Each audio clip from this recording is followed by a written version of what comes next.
ఏం చేసినారా స్కూల్లోనా? నీకోసం 5 నిమిషాల్లో 15 మంది ఫోన్ చేశారా? ఓహో అదే, స్కూల్ కి డుమ్మా కొట్టడం అనే బుక్ రాశాను. రేపు అందరూ 10 రూపాయలు తెచ్చుకోండి, నేను అమ్ముతాను అని చెప్పా. ఇప్పుడు ఎందుకు ఫోన్ చేసినారు నీకు?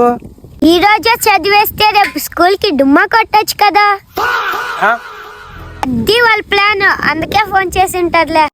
చదువుకోరా అని పంపిస్తే బుక్ రాస్తావా? బుక్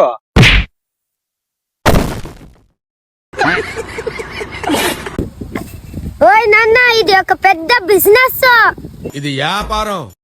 ఒక్క బుక్ 10 రూపాయలు, అట్లా 100 బుక్కులకి ఎంత అవుతుంది?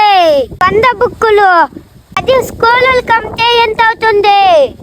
ఏ స్కూల్లో ఏ స్టూడెంట్ డుమ్మా కొట్టాలన్నా నా బుక్ చదవాల్సిందే, వాడు డుమ్మా కొట్టాల్సిందే.